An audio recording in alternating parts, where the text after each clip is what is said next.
Kürt meselesinde insanlarımız haksız yere ölmemeli. Yaşam hakkı korunmalıdır. Gençlerimiz kişi ve grupların ölüm aracına dönüşmemeli. İlim ve hikmetle kendilerine, ailelerine ve topluma faydalı olmalıdır. Bir hak talebi iddiasıyla başkasının yaşam hakkı da ihlal edilmemelidir.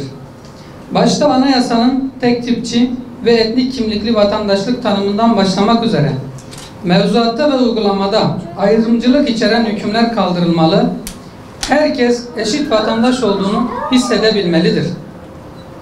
Talebin azlığı veya çokluğundan öte ana dilde eğitim hakkı tanınmalıdır. Geçmişle samimi şekilde yüzleşilmeli, devlet ya da örgütler adına günümüze kadar işlenen tüm faili meçhul kalmış olaylar aydınlatılmalı, zalimler hesap vermelidir. Temel hak ve özgürlükler, ırk, dil, din, meşrep farkı gözetilmeksizin herkes için tanınmalı ve korunmalıdır. Hukuk dışına çıkan yetkililerin hesap vermesi, geçmiş yıllara göre azalan işkence ve kötü muamele uygulamaları etkin bir şekilde soruşturulmalıdır.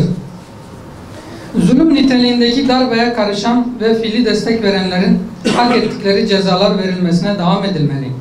Bununla birlikte darbeye karışmamış, şiddet ve zulüm yapmamış kişilerin ise dini ve sosyal yaşamlarından dolayı suçlanmaması, beraat ve takipsizlik alanların ise işlerine başlatılması, sayıları yüz binleri bulan ve adalet bekleyen kişiler ve ailelerin dertleri etkin bir şekilde çare bulunmalıdır.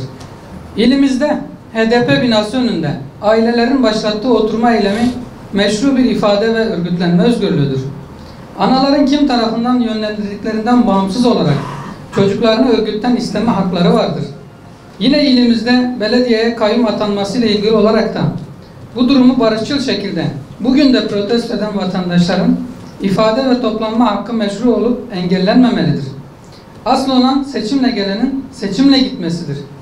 Kayyum atanması ile ilgili kamuoya bildirilen soruşturmalar dikkate alındığında hiç kimsenin suç işleme özgürlüğünün bulunmadığını hatırlatır, adil yargılanma ile hakikatin ortaya çıkabileceğini, yaptırımların ölçülü ve orantılı olması gerektiğini belirtiriz.